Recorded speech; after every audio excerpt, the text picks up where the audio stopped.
Uh-oh. You might want to buckle up, for safety. 2319! We have a 2319! Nobody move a muscle. I have a very bad feeling about this. He is coming.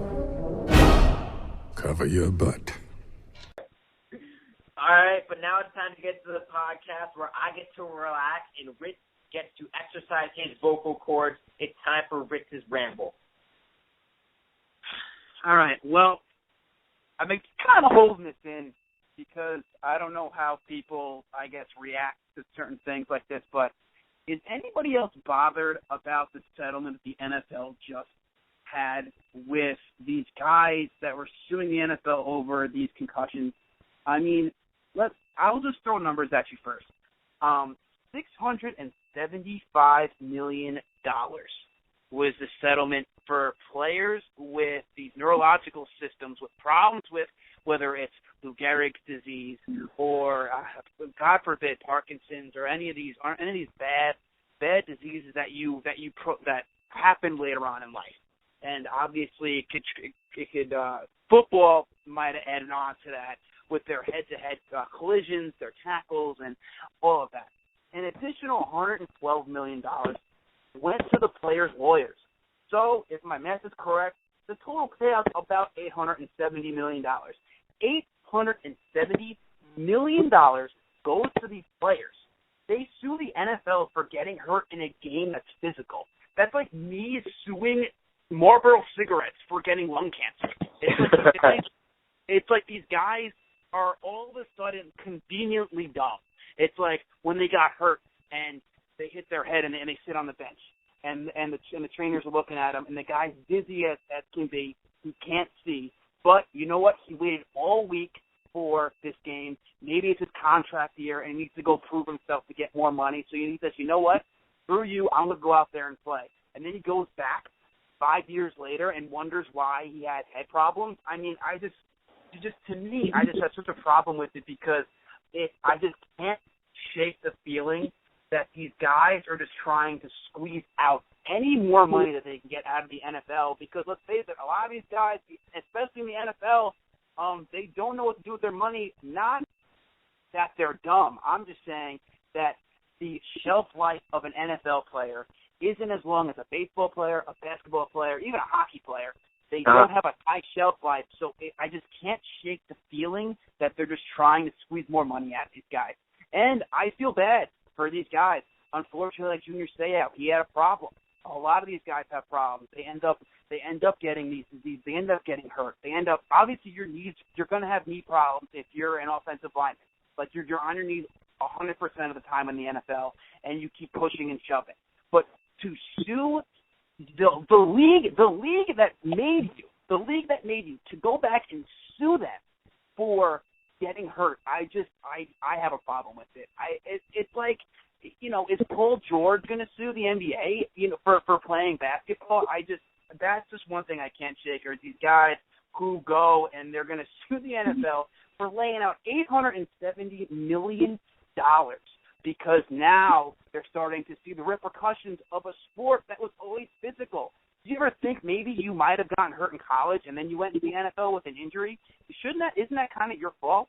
I mean, were you expecting not to get hurt when you started to play football? Did you not see any injuries that were happening? Did you ever get a concussion in high school? But all of a sudden now that you have these problems later on in life, then you're going to go back and see. I mean, Dan Marino, who is obviously one of the best quarterbacks ever.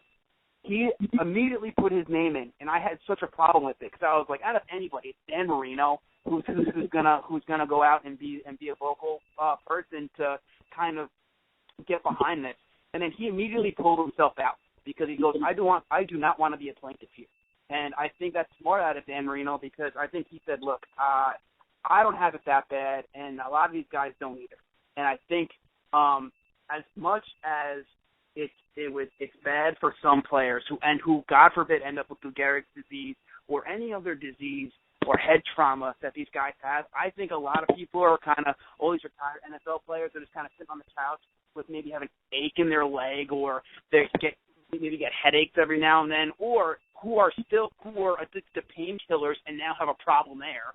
Yeah. I just going to sue the NFL to kind of see what money they can get. I just have a problem with it. Yeah, I mean, I think the biggest thing for me is I can understand why they're doing it because I do feel the NFL didn't educate the players as well as they could have early on.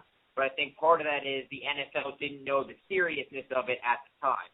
So I think those two things kind of counteract, and I think a player doesn't know the limits of his body when he's motivated. I mean, I could tell you that I've hurt myself playing pickup things, and I was playing basketball with you one time. I got a concussion, didn't even know it. I continued playing for 2 hours. So it happens. But I think the big task is going to be, say, Wes Welker, who just got his third concussion in 10 months. If he comes out of the league and then sues the NFL about concussions, that's when the hammer drops. And I'm just like, you are absolutely nuts. Because people are saying you should leave. You're going to stay, and then you're going to raise hell after you leave and you see there's a problem. So I don't know if the NFL can come up with a way to tell players, hey, listen, you've had too many concussions. You're too injured. You got to leave.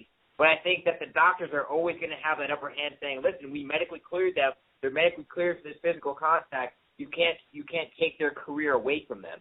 So I think that's going to end up being an argument that's going to happen. I think it may be a year or two. The NFL dictating when players are too hurt to continue on versus doctors saying, hey, listen, we're the medical experts. We say they can go on, and the players signing each doctor.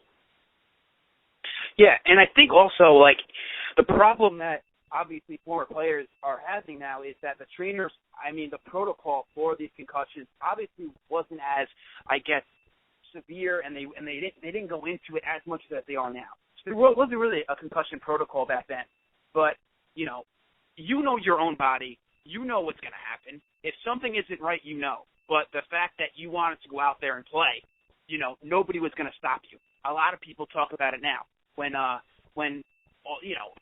these guys that are talking on game day, everyone's talking about, I'm playing no matter what, I'm playing no matter what. That's that mindset that going into that game. So if something is up with you, and you don't want to get it checked out, or you want to go out and make that next play, honestly, that's on you. Because even if you have trainers telling you, you know what, I don't think you should be doing this right now, and they go out and play anyway, that's when I have the problem. You have these guys trying to help you, and then all of a sudden you go out and play, and then you do further damage to yourself, and then you look for a paycheck later on in life. I don't think it's right.